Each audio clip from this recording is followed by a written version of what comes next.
This is the Global Broadcasting Service, serving remote outposts since 1928. Hi, everyone. Welcome aboard the Walt Disney World Express Monorail. Caramba, we have something really big for you today. Welcome, foolish mortals. Now then, hang on to them hats and glasses, because this here's the wildest ride in the wilderness. This is the DBC Pod with Phil Schoen and Jason Dodge.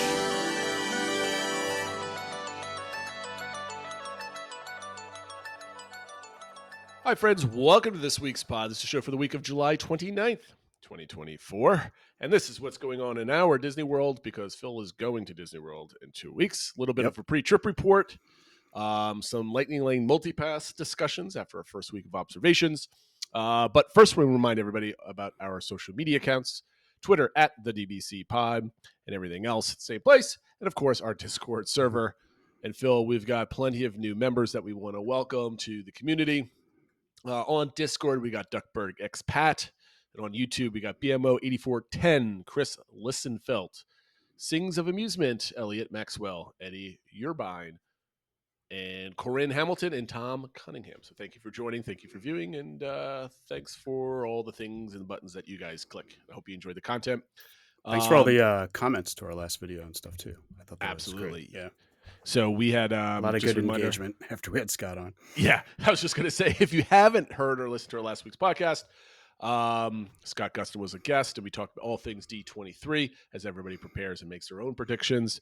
And I just want to thank him, if he's listening to this or watching, for coming on.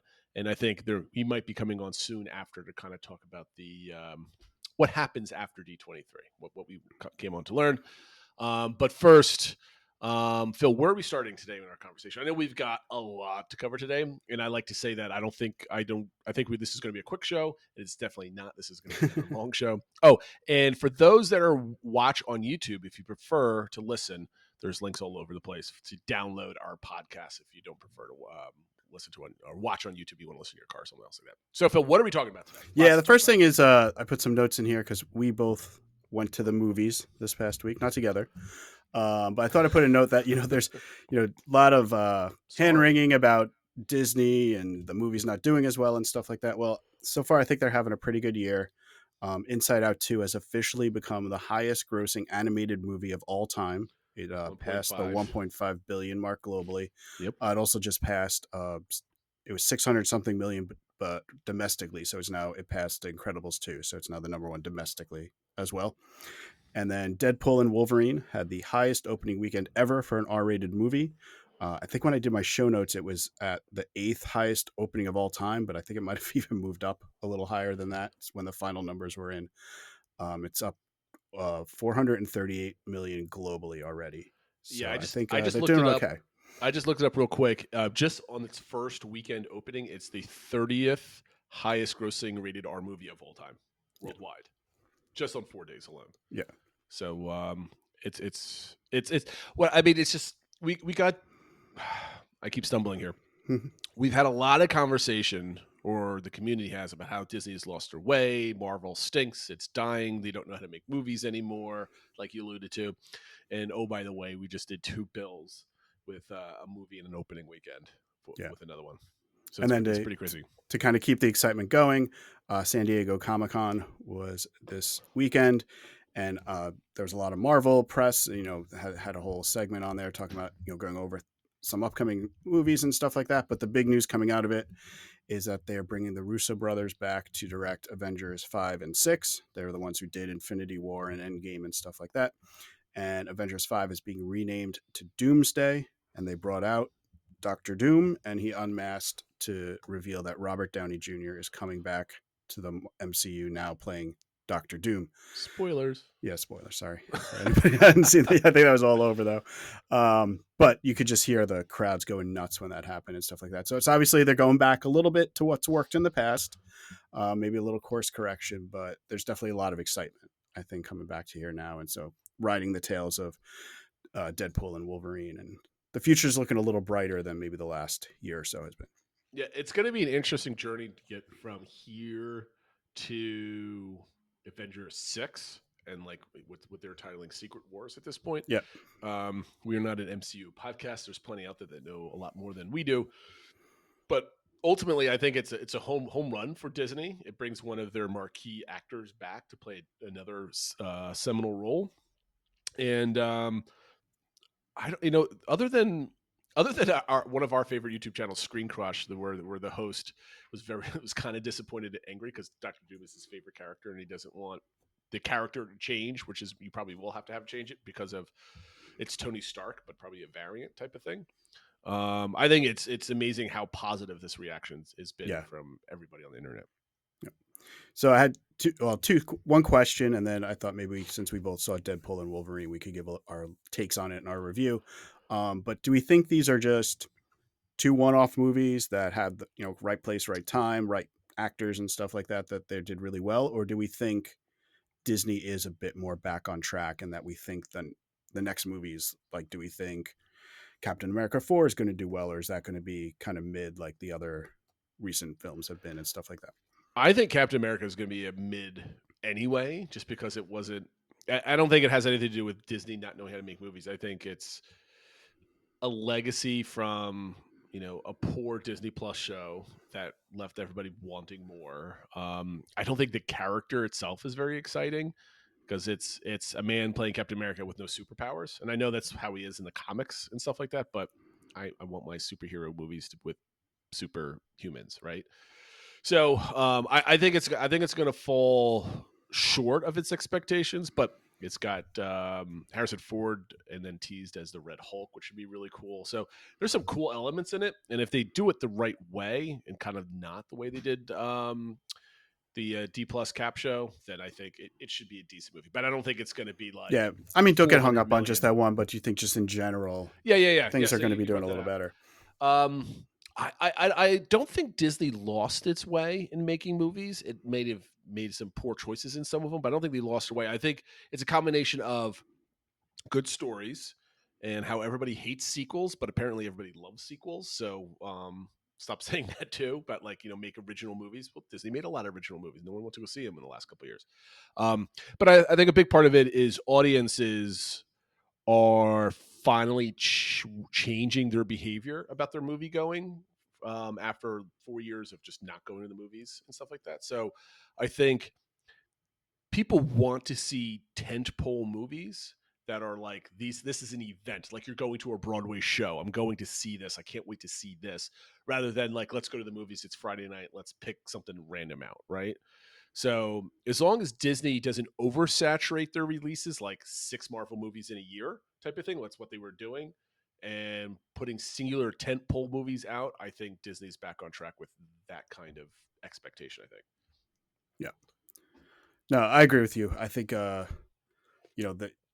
fully agree with the whole tentpole movie concept that, you need something that becomes like an event that people really want to come out to, and it, Inside Out 2 proved to be that, and clearly Deadpool and Wolverine's doing that. So there's, the next movies that feel like they're a tentpole movie, I'm sure they'll do $1 billion, but then the other ones that kind of feel maybe not as less important won't do as well. So I guess we'll see. Yeah, we'll see. I think Disney has to learn how to market movies better, which, they did fantastically well with Deadpool and Wolverine. Like, they did an excellent job marketing that. Again, they just got to make stories people want to see. People will come. I think that's the lesson learned with this one. And then I guess just a quick review of Deadpool and Wolverine. What did you think? Without giving away any spoilers. Yeah, no spoilers. Right. I love the movie.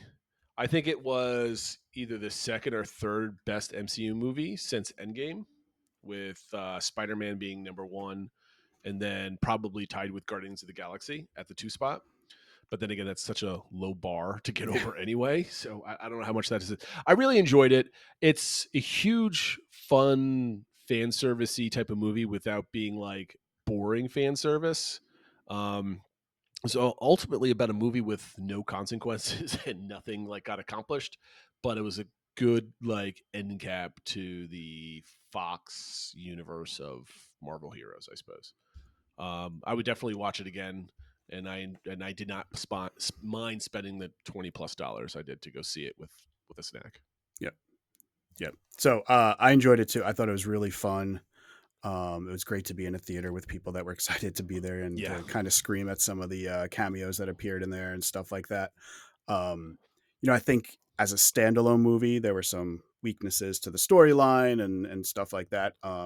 So I don't know if it's the best of the Deadpool movies, but it's a super fun movie and it's a good time at the theaters. And I don't know what else to say. It's just like I think it's more a fun movie than a great movie, if that makes sense. I kind of agree with that. I think it's the best Deadpool movie because the other Deadpool movies I recently rewatched earlier this year, and they weren't great movies either because they really weren't tied into anything. It was just a character-driven story that it didn't matter what Deadpool was doing. You were there for Deadpool and his shenanigans, right? So that's why you did that. That's why you watch those movies. I think a lot of people going in expecting certain things because of some of the teasers, like I am Marvel Jesus and all those other kind of lines. And the movie went in a different direction, I think, than people are expecting. As far as it's basically you don't really have to know anything about previous Marvel movies. And you don't need to know anything about future Marvel movies. You could go watch this movie without ever seeing an MCU movie and still maybe enjoying it if you just know loosely who Wolverine is. And that's that type of thing. But that's basically it. I think it's a good standalone movie. Yep. No, I agree. And we'll see what comes of it. There's some hints at what it could mean for the future of the multiverse and stuff like that. But also it could just kind of be more of a standalone and not tie in. It's not like it has to. So I guess we'll see, but definitely enjoyable movie, deserves the accolades. And I'm jealous of the people out in California because Deadpool and Wolverine are meeting in California Adventure. They're doing story time with Deadpool. Apparently he's already been making jokes about Robert Downey Jr. back playing Dr. Doom and stuff like that. So can you bring your kids to story time with Deadpool? I was wondering about that. Apparently he just made a grinder joke and stuff like that. So he's definitely not fully PC. So be aware when you're in Disneyland. 5-year-old. Yeah, exactly. That is one other thing I wanted to say with I went with my 15-year-old and she enjoyed it. She did, I didn't feel it was too like raunchy or anything like that. I mean, it's kind of interesting though when he says some of his lines and she laughs at them and I'm like, oh, you know what that meant, did you? Okay. But yeah, I didn't know. I was surprised there were a couple younger kids in my theater too. God. I mean, not like 5-year-olds, but they were definitely like 12-year-olds and stuff. I would not bring my 11-year-old daughter to this movie. Absolutely not. She would faint from all the expletives. What is the? Again, this was from Screen Crush. It's like you need to, if you say 2 F-bombs within 10 in the whole movie, it goes from like PG-13 to rated R. So for PG-13, you can have 1 F-bomb, and they basically clear that bar like the first 10 minutes or something. Probably not 10 seconds. Like 10 probably seconds or whatever it is. Yeah. Okay, so that was the movies, but we got 2 subjects here that are related. So last week on the 24th, Lightning Lane multipasses came into effect, and everybody's really interested in how that all worked. We were kind of speculating about it last week with some bonus time with Scott Gustin there at the end. And we're going to roll right into your pre-trip report. Yeah. So you have a lot of notes here, Phil, that you basically covered everything I wanted to talk about. So I'll let you steer the conversation. Where do you want to start? I think the big thing was people were wondering was what is the availability going to be when I go to book 7 days before my on-site visit or 3 days before my visit if I'm staying off-site, or what's day of going to be? Is it everything's gone and you're out of luck, or are they holding a whole bunch back for day of or something like that? First thing I guess I'll mention is Mammoth Club put out a great video, I think just today, that we're recording. It's like an hour and a half long. That was yesterday. It came out yesterday. Okay. Yeah. And the first 30 minutes are kind of like, here's a classroom, like teaching you the basics of it. And then the next hour is Molly actually in the park using it, showing all the screens, showing how things move, and showing everything she was able to get. She got quite a bit done, even though she only booked her pre-selections like 2 days ahead of time. Excuse me. But day of, it was very clear that a lot of availability was being dropped day of. And if you just keep refreshing, things will become available. So I think as a word of warning for folks out there, that if you're listening to this and you only read kind of reports like the first day or 2 of it coming out and more like ancillary, like I just looked at Twitter real quick or a Facebook post or something else like that. It was universally negative because people were able to see availability, and we're going to talk about this. But for the people actually on the ground, actually used it, it had a very positive reviews. Yeah. I think. Yeah, I think a lot of people are reacting to the pre-availability of stuff, and we were seeing even like the Lightning Lane single pass for like Seven Dwarfs Mine Train gone for like several days out and stuff like that. But it's because they're clearly holding back capacity for day of and stuff like that. So if you go to book it, obviously do your best and get everything you can. But if it's not, you're not able to get every single thing you want or at the exact times you want, don't kind of freak out, because day of you'll be able to do a ton of modifying and move around and make the system work for you. So just as examples, a couple people in our Discord, Yulilin had booked 3 days out for her good to go AP day. Magic Kingdom, she was able to get Big Thunder Mountain, Haunted Mansion, and Buzz Lightyear Space Ranger Spin. Their pre-selections, earliest one I think was $950 for a Haunted Mansion. And then our friend Matt is down at Walt Disney World right now, and he was able to get for his Magic Kingdom days. He booked a couple days in advance. He got Tiana's Bayou Adventure, Haunted Mansion, and Pirates. Those seem to be kind of the three that go the quickest. So if you can get those, that's great. And then for Hollywood Studios, he got Slinky Dog, Tower of Terror, and Toy Story Mania. And he also booked Guardians and Tron, single pass Lightning Lanes. So here's a couple of concerns that I have from a overall point of view. So if you remember our Genie Plus reviews, we were saying like we don't like the project manager aspect of things, and that stinks. This kind of alleviates some of that, because you're just booking, and then once you use it, you rebook, and that's it, right? You get to choose times or whatever. You don't have to constantly plan for 2 steps ahead and stacking all this stuff. So I like that aspect of it. My only issue is it seems like refreshing on this is an extremely powerful play when you're trying to get what you want. It's going to be necessary, if you're going to be a power user, to constantly be refreshing. Now, I don't know what I hate more, Phil, is constantly refreshing the screen to find out what times are available and thinking about what my next 2 moves are, or being online constantly refreshing, trying to find that perfect time and attraction. Yeah, I don't know what I dislike the most when I'm staying online with my family. I mean, the one good thing, and obviously I need to experience it. I'll be down there in a couple weeks and we'll try it out. It is nice that you can always hold 3, so it kind of feels like you at least know a couple of your next steps. So you're really kind of like just trying to tweak something a little earlier, or maybe switch out something for later. If you're a park hopper, there's a lot of things you can do. So I feel like it'll be, I guess we'll find out, but I think it's going to be a little bit less mentally taxing than Genie Plus was, because I'm not going to have to be monitoring things as much, because there's constantly new availability becoming available. So it's just like whenever it's time to book, you kind of have to wait for that moment to see what's available. It's not going to be, because it's not first available like it used to be with Genie Plus. So given the ability to refresh, and we have inventory drops, which I think they're going to start evening out in a couple of weeks to be more predictable, at least for people that are monitoring those things. It looks like every day should just be a mad scramble. You book at least one as early as possible in the morning, and then just book either the next 2 as early as possible, or at least book them far out, and so you don't have to worry about them, and you can just kind of have bonus rides ahead. Now, Phil, I had this idea, and I went back and forth with Lantesto on the WDW Magic forums in a personal message, and my main premise was, I started thinking, obviously inventory is not static, right? It's being dropped periodically through the week. They're operationally probably evening that out, like I just said. But there's also reports of like X ride is sold out for Lightning Lanes, but I went over and it's like a 5-minute standby wait, or it's a 10-minute wait, right? Like it's not like the ride. Usually you would think either there's Lightning Lane availability, or the line is really long because it's all sold out and everybody wants to get on that ride, right?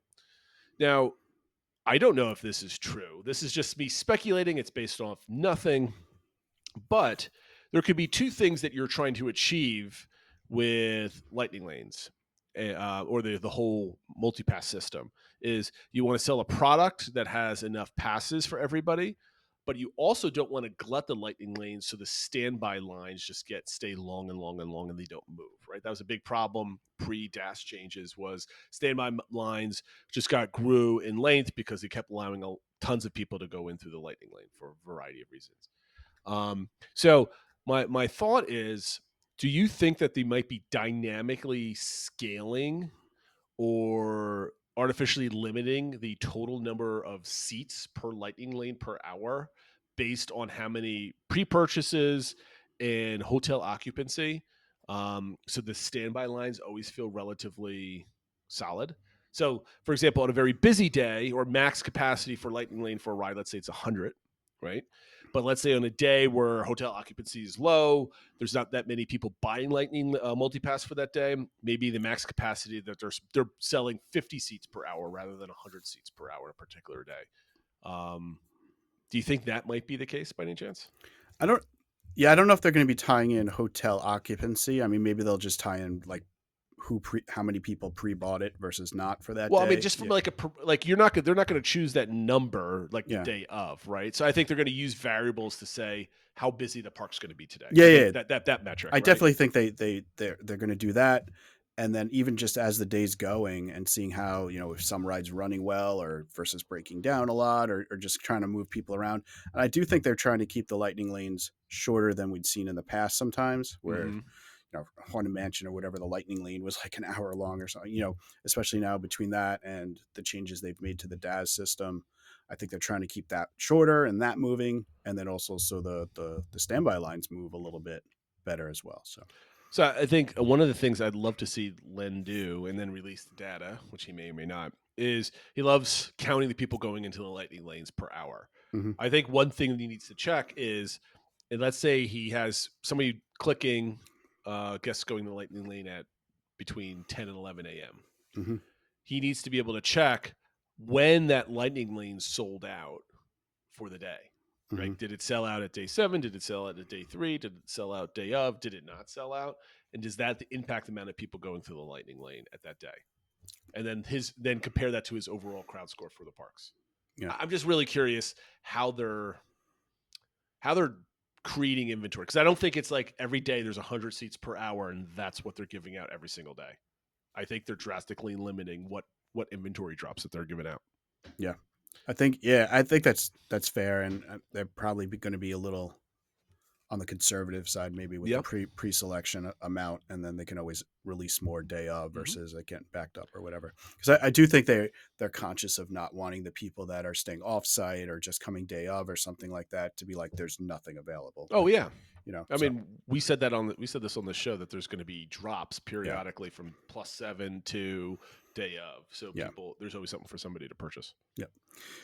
So anyway, so after the first few days, I put together a list of like who I think this system versus Genie Plus versus Fast Plus, that sort of thing, like who does this system benefit? And I think the first one is, you know, those who want to minimize having to get up early on their vacation and do all this booking at 7 a.m. And kind of tied to that too is just the stress of not knowing what you're going to get. You know, you have a good idea that this is what you're targeting, but you don't know if you're actually going to get that ride or what time it's going to be, whatever. So you can, other than virtual queues, which still exist, obviously, you know, I think there's a lot less stress when you first wake up and you can kind of like, okay, I have some idea of what my plan for the day is going to be. And, you know, that's similar to Fast Pass Plus. I think people who value that, this is a big improvement versus Genie Plus. I mean, 1,000% yes, because you want less feel bad moments in the morning the day of. If you're going to have a feel bad moment, have it 7 days before you get there, so you haven't feeling bad that you didn't get what you wanted 7 days out. But at least you know that you can attempt to reschedule and rebook the day of. But you don't have to start that scramble until you use your first one versus I waking up groggy-eyed, I don't even have my coffee yet, and I'm here hoping and praying that I get what I want. Yep. I think people who go to the parks early, whether you're rope dropping or at least within kind of the first hour of opening, I think are benefit from this system because the earlier you can access your first one, the earlier you're unlocking abilities to book other tier ones. And kind of tied to that is I think park hoppers are going to be able to use this system quite a bit because as soon as you use that first one, you can start booking tier ones at that park, but also any park. It totally opens up. And the app is really good at showing like everything. So it really makes it easy for kind of booking all around the 4 parks. I just wish I would be able to look into the system, but I can't because I don't have tickets. Yeah. Right. I can either look for somebody that has tickets or go like on Thrill Data or something and kind of find out what's going on. Yep. Obviously it benefits people who stay on site, which, you know, pros and cons. Some people are like, well, that's not fair. I'm paying the same amount for this service as other people are. If I'm staying off site, it should be the same. But we've also been saying there should be more benefits for Yeah. people staying on. There should be some more perks. This is a perk, so you pay more, you get a little bit more better access. I'm okay with that. And then I think also just you can use this more casually. Like with Genie Plus, if you didn't have to be a power user, but if you weren't guaranteed, even Disney said, most people can get 2 to 3 or something like this. Yeah. With this, you can be more casual, just book yours the day before or whatever. You have those 3 set, use your first one, maybe pick something else or whatever. I just think it's for people that just want to have a couple things set and aren't stressing about getting a million uses out of it. It's much better than Genie Plus. No, I think I agree with that. And I think this is better overall for park operations. They can see where crowds are going, even though they could probably predict that anyway. But yeah, like casual, this is better for the everyday person. Like, I mean, if I'm going for the first time and I didn't want to stress about anything, I got 3 attractions. I know I get to script 3 lines, and whether or not that's worth the X amount of dollars for your family is up to you, but you know what you're getting when you're going into it. Yep. Yeah, that's a good point too. I think that is a really good thing about the system, that you can go through the whole thing and see what rides are available, and if you decide it's not worth it for you or it's just too much money, you can opt not to. Versus with Genie Plus, you had to buy it and then see what was available. I think the system's bad for people who are staying offsite. Obviously, it's a negative compared to Genie Plus, there was no benefit to staying on site. The whole like kind of sleeping in and stacking, or just stacking in general, the 120-minute rule is gone. So I think there was a number of users, I was one of them for Hollywood Studios, that you would kind of just wait and you could roll into the park with a number of what are now considered tier 1 attractions kind of set. If you arrive later, you kind of have to go earlier to use your first one to start unlocking other tier 1s. So I think if that was your touring style, this is a little bit negative. Stacking was an interesting phenomenon with the Genie Plus, right? Yeah. Like, I think that was something that probably Disney didn't expect would be popular, Mm-hmm. but people used it. The only caveat is you could still stack. You get to have 3 of them, Yep. but again, you're not getting, like probably Magic Kingdom's the best because you can get, like Matt did. He gets Tiana's Haunted Mansion and Pirates, right? That's a good stack walking to Magic Kingdom for. But you can't walk into Hollywood Studios and having Slinky Dog, Falcon, and like Mickey Minnie's Runaway Right. Railway, right? Exactly. Can't do that. So yeah, I get it. The one thing that's kind of helpful is for those that like taking long midday breaks.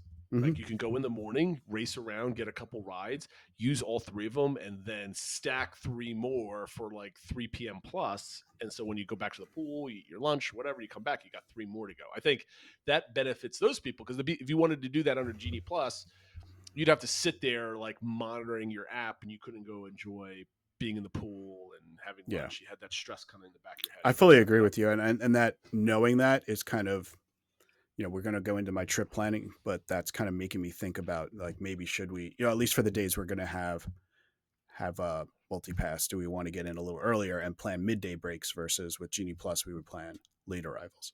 Yep.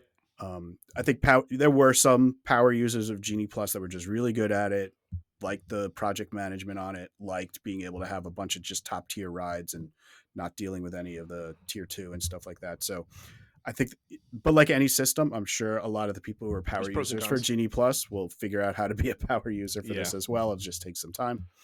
And then the one thing is, well, now you're planning only 3 or 7 days out versus like 60.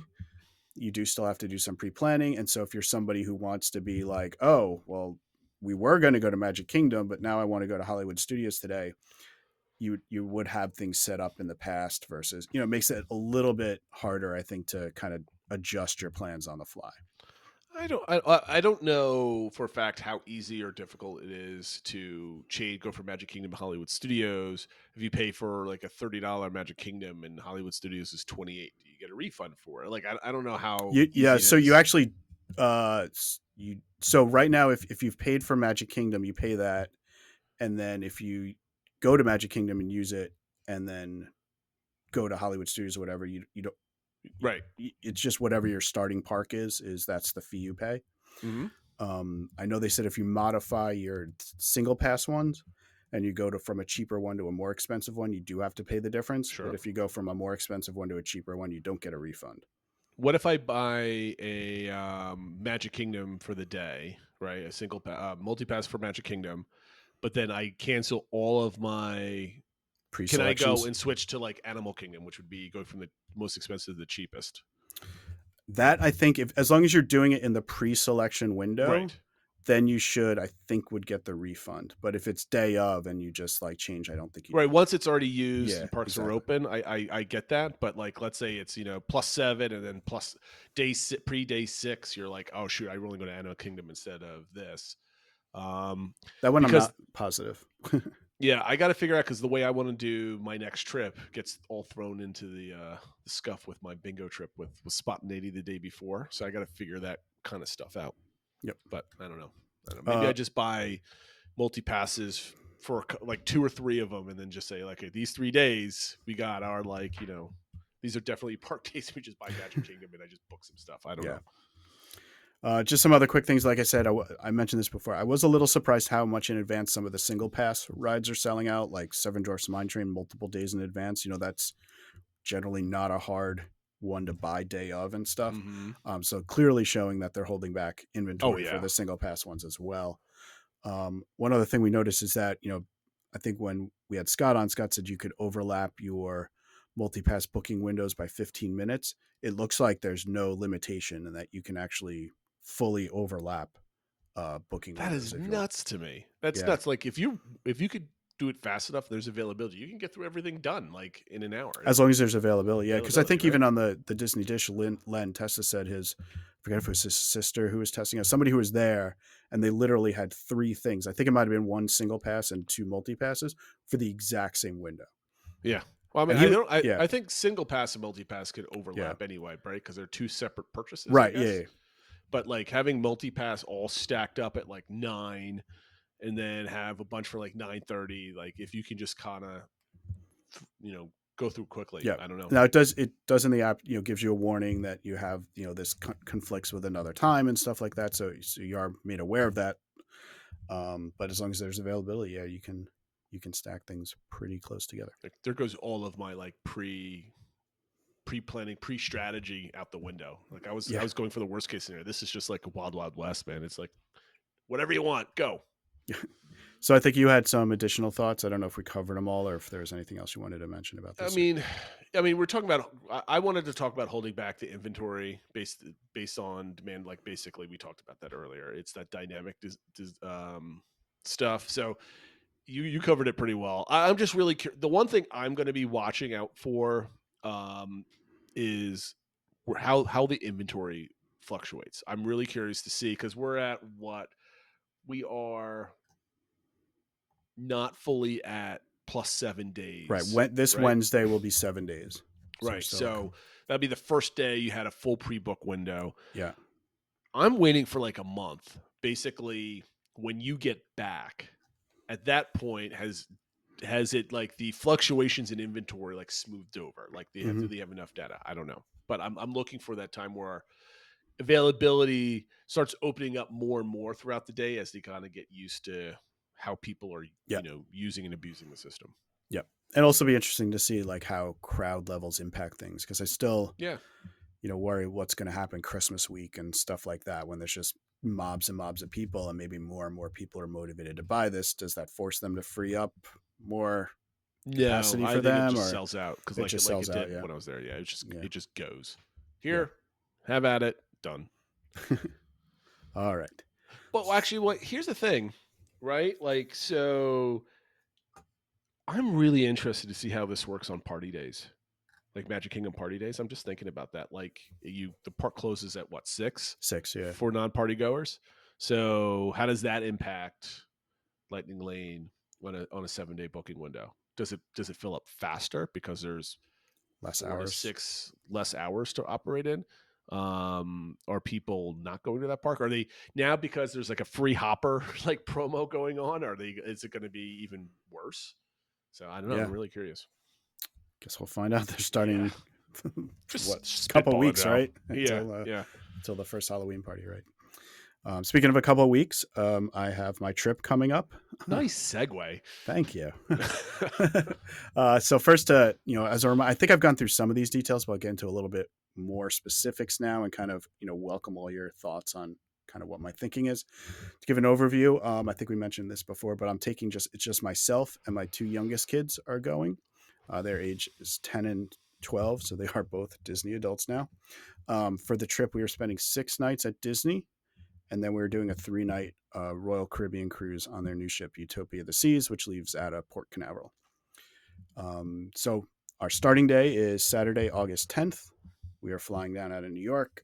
We land around 2:45, so kind of mid-afternoon. Only plans that day is picking up the rental car, stopping for supplies at the grocery store, and then checking into Kidani Village, where we are staying using rented DVC points.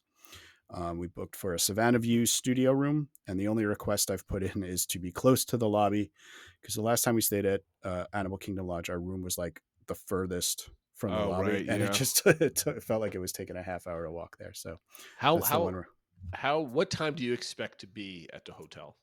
And then what time do you realistically expect to be at the hotel? Yeah, so if it lands at 2:45, we got to get the car probably by 3:15, 3:30, make a stop. I'm thinking there's no way you're getting into a rental car in a half hour. Is that wheels down at 2:45? That's our landing time. Yeah. So I've timed this with extensive travel in my time. It usually takes anywhere between 40 minutes to an hour to get into your rental car. Yeah. And that's with a non-busy airport. Giving you some. So 3:30, 3:45, we're in the car. Half hour ride over plus a stop. So let's say 3:45, 4:45. I think we should be there by 5. I say between 5 and 5:30. Because your kids are going to want all sorts of cool stuff at the store, right? Yeah. You're going to argue with them. No, it's too much. I don't want to carry all this, that type of thing. Yeah. And you got the youngest ones. You don't have the oldest one to help carry extra bags too. So that's true. Just saying. Yeah, we'll see. If you get there by 5:30, I think you're sitting pretty. Okay. As of now, we don't have any plans for that day. Just hanging out at the resort, resting, probably some pool time. I put in here if we're really feeling antsy and want to get going, maybe we'll go over to like the Polynesian to watch fireworks or something. But I think it's just going to be get some quick service at the the Mara or something like that, and go to the pool and just kind of take it easy. That's the plan. Yep, I like that. Day 2 is Sunday, August 11th. That is our Animal Kingdom day. Not planning on getting multi-pass or single pass for anything there that day. We'll get there whenever we wake up and get there. No rush, but the plan is to kind of get there early because obviously the park closes early. No explicit plan. Like I said, we're not getting multi-pass or anything like that. So we'll just be monitoring lines and waits and stuff like that. I know my kids love Kali River Rapids, so assuming it's still going to be hot in August, I'm sure we'll hit that up a couple times. Yeah. Don't worry about that. And then we have noticed, once you get past park hopping times and people start leaving, lines die down a lot around 2:30, 3 o'clock. So we'll see. Flight of Passage dies down a little bit. We'll get in line for that, but kind of more just wandering time and stuff like that. I don't know what we're doing. We don't have plans for food that day. Mm-hmm. I know my youngest kids, they're not as big a fan of Satuli Canteen as I am or my older daughter is. So we'll probably wind up somewhere else, whether it's Restaurantosaurus or I've yet to try out the Yak and Yeti quick service. So maybe we'll do something like that. And maybe we'll take an AC break in the Nomad Lounge. You make a decent margarita up there near the entrance to Dinoland. The place, it's up on the right as you're going towards Dinosaur. As you kind of go up underneath the entrance, and then you kind of is it right. It's like the bar lounge that's attached to Restaurantosaurus? Yeah. But like there's a place that is literally like a quick service stand rather than like part of there is a bar area thing. But like anyway, make a good margarita. Yep. So that's our plans for that day, and then in the evening at 8 p.m. Well, actually, let me ask you one more question. You said you're going to go whenever you go. Is that like you hope to get there at like 11? Is there like a cutoff time where like kids get off your bus? Oh yeah. No, we'll be there before 11. Like it's definitely I'm hoping to get there by 10 at the latest. Okay, I just want curious what your target was. Yeah, I just meant I'm not going to push them out the door for. I mean, if we're up and early and raring to go, if we go to bed early the night before, let's rock and roll. But I'm not going to push rope drop or anything like that. And then we have the Starlight Safari tour that night that leaves from Kidani Village, where they take us out in a Jeep and we get to use night vision goggles and You stuff got to tell like me that. how that is. I mean, obviously it's going to be amazing, but you got to tell me how amazing it Yeah. is, because that's something I really want to do our next trip. That seems really fun. Yeah. Then day 3, Monday, August 12th, is our Epcot day. Again, not a ton of concrete plans. Not planning on getting multipass. We'll try for the virtual queue for Guardians. Not planning on buying the single pass unless the kids really like it and want to do it again. But at least last time when I went with my son, he was kind of like once is enough on that ride type thing. We do have an ADR booked at 3 p.m. for Les Air, which will be our first time eating there. That's kind of going to be our air conditioning break for the afternoon. So let me ask you this: in your mind, how were you thinking about doing food? Because obviously you're having a good size dinner meal at like 3. And I've done this before. You could have like an early breakfast, but you can't have lunch. Yeah. Right. So you either have a late, decent sized breakfast, a lunch, and then a snack for like dinner, or just be hungry by the time 3 o'clock rolls around. Like, what do you? I think we'll be doing some snacking. I mean, I think Epcot's a good park, even without the festival booths to go snack. I think I want to check out those, the arepas they have at the festival favorites booth and stuff like that. So I think we'll do something like that for. You're just going to forage. Yeah, for a couple hours. That's a good way of putting it. Yeah, I'll do some research probably beforehand, or if there's any other snacks we want to get. But there's always between the Hells and the ice cream places, and over in Norway and stuff like that. There's tons of places to get snacks and stuff like that. So I think that'll kind of be the plan. We do have access to deluxe evening hours, so I'm not going to stress if we don't get on Remy or Frozen during the day, because I figure we'll get on them at nighttime. That'll be so we're kind of doing that instead of buying the multi-pass. So your youngest, is she going to be up for staying out late? Has she done it before?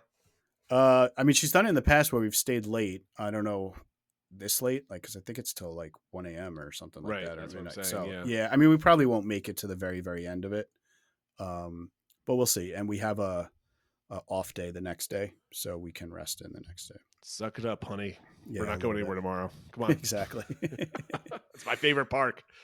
And then I'll see how we're doing as far as watching fireworks. I do want to give Luminous another chance. Maybe we'll try to watch it from Canada or something like that. But if they're really not into it and really want to ride rides or something, I'll kind of follow their lead. Okay, cool. Day 4, which is Tuesday, August 13th. We have no park scheduled for that day.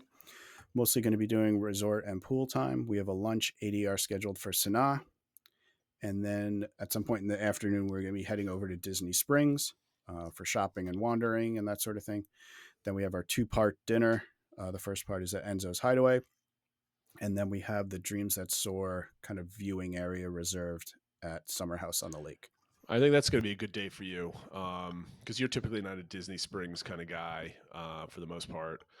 But I'm curious. So you're there all alone with your 2 kids on a pool day. What is Phil doing on a pool? I know what your kids are doing. They're going to be running around having a great time. Are you like sitting on a lounge chair reading a book? Are you messing around on your phone? Are you sitting at the bar and your kids are out of sight and you're just running around? Like, what's Phil doing with these mini that's a good question. I guess it depends. I'll be definitely doing some pool time with the kids and going on the water slides and stuff like that. But I'll also, once I get tired of a couple of that, I'll be like, I'll be on the lounger. I'll probably have a book with me. I definitely bring in one for the cruise, actual tangible book, not looking on my phone. And I'm sure I'll be getting an adult beverage or two during the time. But I'll be around in the area, and then it'll be pool time. But I don't think my kids are the type that are going to want to go like for 5 hours to the pool. So it'll be there'll be other things going on, whether it's playing ping pong. There's usually a lot of crafts and other activities at Animal Kingdom Lodge. So we'll probably do something like that. Kind of like a fun resort day. Just exactly. Take it as it goes. Yeah. See, my kids will spend 7 hours in the water at the pool at all times. That's what we do during the summer. My kids just go to the pool at like 9 a.m. and they don't come back until like 3 or 4. So when I think about pool time, I have to think, what am I doing while my kids are running around? Because I got to figure out something to do, especially if I'm there by myself. Yeah. No, it's a good point. Obviously, I need to keep an eye on them and stuff like that. Can't be completely. Are you comfortable with them kind of off doing their own thing, and at least if they stay in the pool area? Yeah, if they're in the pool area, that's fine as long as it's in a enclosed space and stuff like that. Okay. So, as long as they, make sure they know where I am and, periodically check in. And so I know where they are and that sort of thing. But yeah.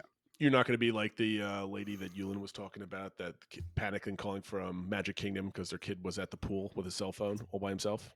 Yeah. I'll did you read that? Yeah, I did read that. I will. Yeah. I'll be sitting at the bar. I'll call up security to go check on the kids. So I have to leave the bar. Yeah. So for those that didn't miss it on Discord, Yulin was talking about two parents went to Magic Kingdom for the day, full day, and he left their 13-year-old child alone at the hotel at the pool with a cell phone. And then it was like 10 p.m. ish, like nighttime, and they were called. The kid, I guess, wasn't picking up, and they called the lobby panicking, like, "Could you go look for my kid?" And like, that is some bad parenting. Like 13 is a little young for that. If it was like 15 or 16, maybe. But I mean, every kid's different, but like, so maybe they were mature and they was fine or something like that. But like, yeah, they got to answer the phone, and I don't know. It's still, I mean, if they're not answering, then you got to come back. I mean, I wouldn't do that either. That's pretty. I mean, I would be like maybe in a different part of the hotel or something from a 13-year-old. Yes, but not. Yeah, I wouldn't be at Magic. All right, what's next? Anyway, so Wednesday is day 5, August 14th. That is our Magic Kingdom day. We will be buying Lightning Lane Multipass. We will be hoping to get virtual queues for Tiana's and for Tron. I still haven't decided if we're going to buy a single pass for Tron as well, so we can ride it at night. We'll have to see. So that's still a little TBD. But don't you get it with the deluxe evening hours? So at least in the past, there's another VQ drop you can get at 6 p.m. So I mean, maybe that's what we'll do, is just hope that we get that, even if it uses up a little bit of the. How's the timing for that though? How fast does it go out on it goes pretty quick. It goes within seconds, like all the other drops. Okay. I mean, maybe it's not 1 second, but it's usually pretty quick. Yeah, you just need like a half a second. And we'll have the team at home working on it with us as well. So I think we'll be okay. But the plan is to, originally when we thought Tiana's was going to be off virtual queue by now, is that we were going to rope drop Tiana's and do that. And we were going to do a couple things in the morning and then take a midday break and that sort of thing. I still think that's roughly going to be our plan. I don't know if we'll absolutely rope drop, but hopefully one of our multi-passes will be for early in the day, the 9 o'clock hour or something like that. And we'll get there as early as we can, maybe knocked out another tier 1 or something like that. But we'll use that early Lightning Lane multi-pass and then start, the flow going with booking. I can't wait to see how you tackle Lightning Lanes for your Magic Kingdom day for this day. This is going to be an interesting, like, all the other parks are boring with Lightning Lane multi-pass because Animal Kingdom is worthless. It's no point of ever buying it. Epcot is, I don't buy it at Epcot because there's really no point and there's more to the park in wandering around. It's not an attraction-based park. Hollywood Studios is questionable, but Magic Kingdom, there's so much you can do. Yeah. It's, to me, it's almost gamified. Like, how much can I get done in a single day? How much can I master this system? So I'm really curious. I am going to try to balance with wanting to get my money's worth and get it done, but not being so beholden to it and still trying to have a little vacation within the vacation. How are you kids with like going commando mode for that day? Have you talked about it? So they do not want to do this, especially my son. He was like, he loved when we did our down and back and how we just took it easy and we didn't have Lightning Lane and all that sort of stuff. So I'm trying to not overdo it. I figure Magic Kingdom will be the day we do it a bit, just to make sure we get on some stuff. But I'm not going to push it. Okay, fair. Good. I'm happy for you. Like, it's like breaking the addiction. Yeah. Still trying to decide. I have to talk to the kids about what we want to do about fireworks, because obviously I've shared in the past, we've had some negative experiences in the hub and stuff watching Happily Ever After. Do we want to watch it from further down Main Street? Do we want to maybe watch it from like a different part of the park? Watched, to gotta give you a piece of advice, and I don't think I brought this up on my last trip report from December. When we were at the Christmas party, we watched the stage show, the Frozen stage show, from one of the bridges, not the one up by the park, but the second one, kind of at like 3-ish o'clock from the hub, somewhere in that area. Okay. And it was not a bad, I mean, you're not obviously head on, but it was a pretty good. So the one that goes into Tomorrowland? Yeah. Yeah. That's what I'm thinking of doing that as well. My son has also talked about, can we ride the speedway during the fireworks, so we can be driving around while the fireworks are going off. So we might try That to is do his that. favorite ride. That is his favorite ride. So I asked when we get down to it for the multipass, I did ask the kids to like kind of rank the rides for like what we should get multipass for. Both my son and daughter put for the tier 2s, the speedway was their number one choice. So Yeah. for, So just to, I'm just making sure I'm giving you the right bridge. It is the bridge that leads to like the left of by Cosmic Rays is not the one that's going into like where whatchamacallit, like Stitch and Okay. Monsters Inc. Laugh Floor. Not that alley, but the next one up. Oh, okay. So the further one that's almost heading towards. Okay, I got you. Yeah, that's straight on for the teacups. Yep. That bridge. Okay. So that's that day. Day 6 is our last full day at Disney. It is Thursday, August 15th is our Hollywood Studios Day. We'll see what we get our Lightning Lane multi-passes for. This was a plan under Genie Plus where we would sleep in and stack. But we'll see, maybe we'll just get what we get. And, as long as we get a couple big ones, it'll be what it'll be.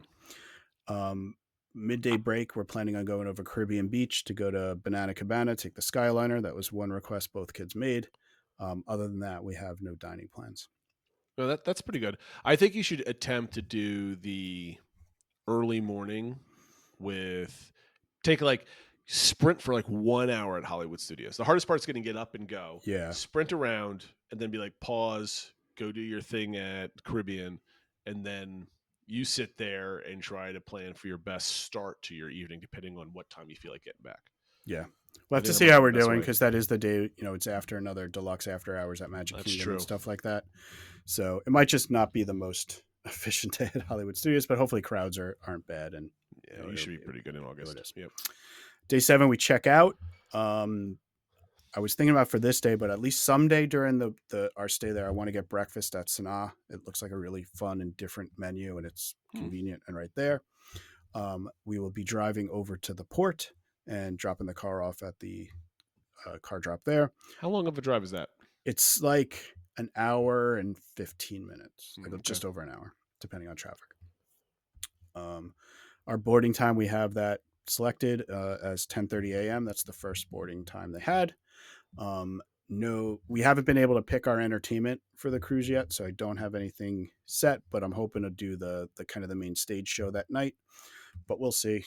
Taking things easy. Definitely want to hit a couple of the key things that I want to on the show. They have a new tiki bar, of course, on the ship, so I definitely want to be hitting that.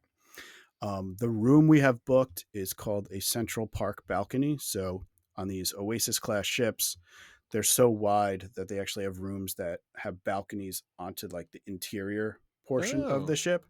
So the boardwalk is towards the back of the ship, and that's where they have the carousel and the sports bar and stuff like that. But then at the very back is where they have the aqua theater, where they do like the diving shows and things like that. And our room is the second to last. So we should have a really nice view of the aqua show and of the sea behind us and stuff like that. And what's nice is these rooms are a lot cheaper than the ocean view balcony rooms. So that's why we booked this one. Yeah, I mean, it's not really private, obviously, but right, because you can see like the people across from you. You can kind of see and stuff like that. So there's definitely negatives to it, but I figure it's a 3-day cruise. And that's kind of unique though, like too. That. So yeah. I mean, I wouldn't mind sitting on your balcony with a cup of coffee, doing some like people watching. Yeah, if that's available too, for sure.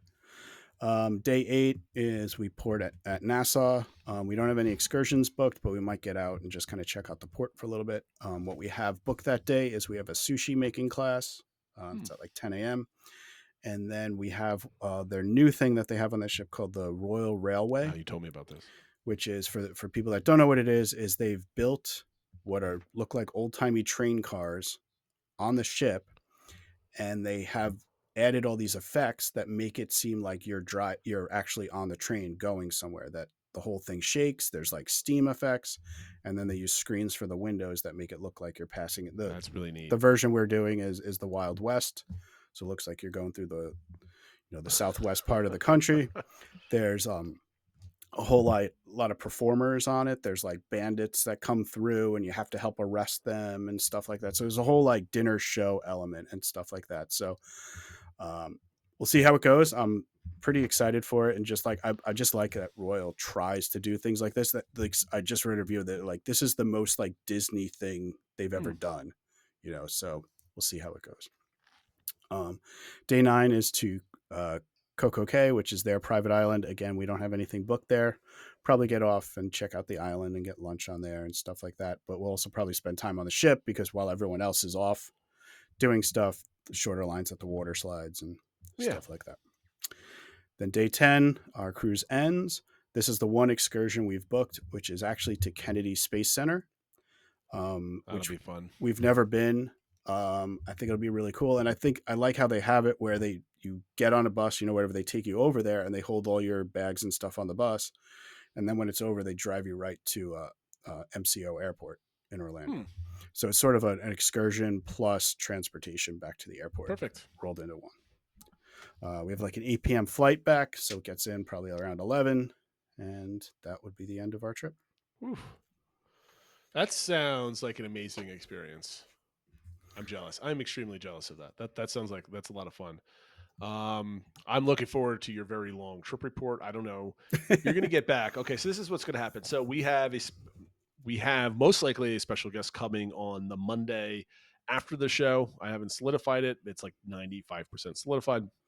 And then probably the week after that, we're going to try to get Scott Gustin back on to do the D23 review. And then we're going to have to wait like what? See, will you get back on what? Well, that is It's Monday, the 19th. The 19th. So after those two shows, whether or not maybe we wait for get Scott on, so it's both of us right after you get back. But if not, how long is your trip report going to be? Is it going to be like 30 shows like it was last time? I don't know. To be a little shorter. But I'm looking forward to it. We got a lot coming up. We're about to hit the 1 hour mark, by the way. So we had ranking the Animal Kingdom quick service locations. I knew we were definitely not getting to this in the show. But I do want to get to our DBC engagement. We had like basically 2 smallish ones that we want to get out. And Phil, I know the Disney Laments was your idea originally. Do you want to read some from the community, or would you like me to so this was a while ago. I think it was almost a month ago that we had our topic of Disney Laments, which are not necessarily regrets, but like looking back on it, it's like if I knew now what I knew then, these are potentially some things I wish I did differently. So Doxy mentioned that one of their laments was that they took a trip with her niece who was 5 years old, and they wound up doing Animal Kingdom on the last day. And she felt like by then she was kind of just tired from the whole trip and maybe didn't get the full enjoyment out of Animal Kingdom. So she kind of wishes she had done it earlier in the trip.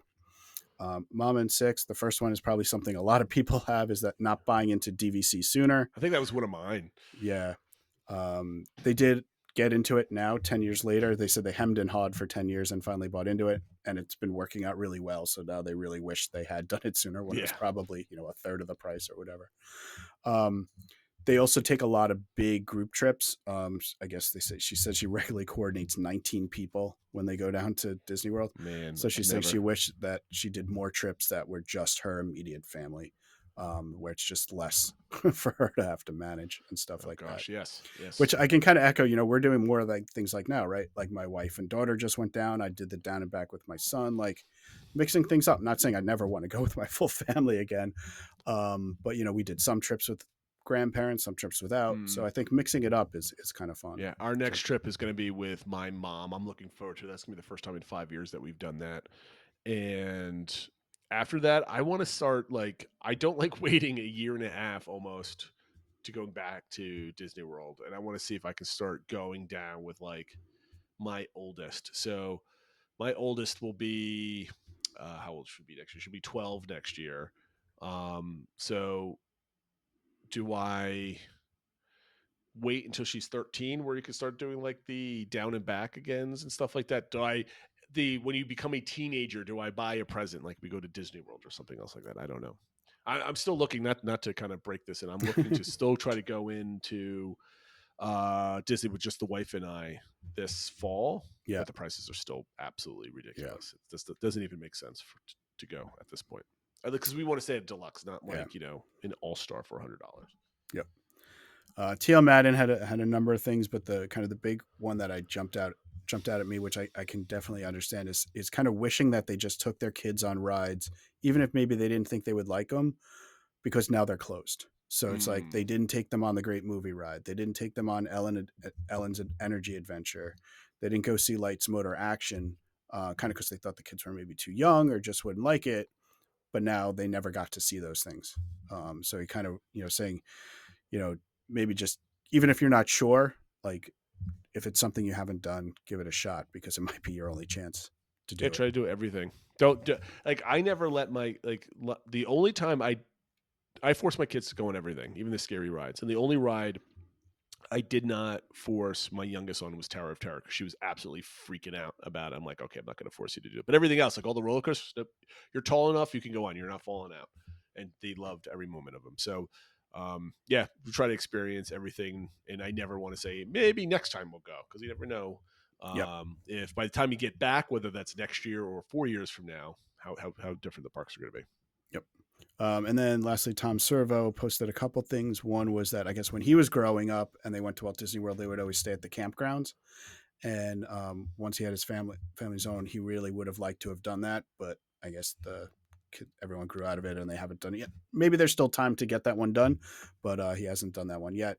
And then another one with DVC. I guess his dad wanted to buy DVC back in 1990 before Old Key West was even open. But I guess he said my mom wouldn't let my dad buy into it. But obviously, looking back now, that would have been such a wise investment. But I mean, that would basically be just at this point so cheap, like you're only paying your dues at this point, and that's it. Yeah. So that's crazy. Do you want to take the next topic? Yeah. So the next one we talked about, this was 9 days ago. This is, what are some of the unique places, or things you do at Walt Disney World to eat food? Do you have special food? Do you go somewhere to eat? Do you do some kind of rituals?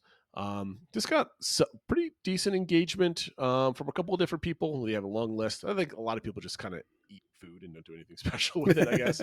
But we're trying to tease out some of the interesting ones from the community. TL Madam mentioned the only unique thing that they do is they just get kid meals for breakfast, and then staying at the resorts to help move the family along. As the one moving the fastest in the morning, I get to go bunch of kids meals and bring them back to the room. Plenty of food to share. Do it about twice a trip. So basically, getting not a lot of food for breakfast, but it's like I guess it's fun with the adults getting kids meals. Yeah, I was going to hop on that one a little bit. One thing I do like at the resorts is now with the mobile order is you can kind of put in your mobile order and then walk over and it's like ready by the time you get there. And so I think that's kind of become a little bit of a tradition of ours or whatever. I think that's a good way to do breakfast. Last two trips, I don't mind hoofing it over there, and I did the same thing. As soon as I close the door to the hotel room from CBR, I put in the mobile order. By the time I walk over there, it's almost ready to go. Yeah, basically, it's perfect. Some other ones, they try to do one special meal per trip. I think that's what a lot of people do. Yeah. So the Rosewood Table, Woody's Barbecue, that sort of thing. Doxy had a whole list of different ones. Picnic in the parks. We bring multiple soft-sided coolers full of fancy picnic foods and store them in the lockers. Then we find a nice shady spot in like China, waterfall in Canada to escape the crowds. That's really interesting. I've never seen anybody actually do that. But if there's good places to eat, especially in World Celebration now, there's probably a lot of good places where you can kind of do that. I really like that idea. I just don't like having to prepare all that stuff on vacation and monitor it. So that takes extra steps, but could be special. Leftover feast. We always ask for to-go containers. They go to Ohana, etc. And they bring enough food for everybody to eat. There was 8 of them in their last trip. So that type of thing. Only order appetizers at table service. I know a lot of people kind of like the tapas style food stuff. I don't think that one's unique, but I know a lot of people. My sister and her family do that quite a bit. That's another reason why I hate prefix menus. Oh, I fully agree. I mean, that's a lot of times what we do is share a couple appetizers and a dessert, or maybe split one entree or something like that. And you can't do that with the prefix. Yeah, and it's not like I'm not spending money. The server's getting a lot of money tips from that, because I'll order like 6 appetizers exactly for the table and something else like that.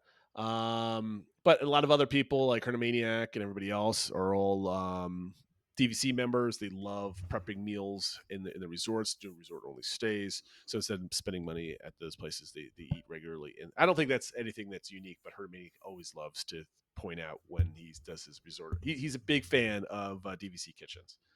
It's one of his main things. And the last thing before we end, we did a before and after game with the community real quick because there's now polls in Discord, so it's easy to do.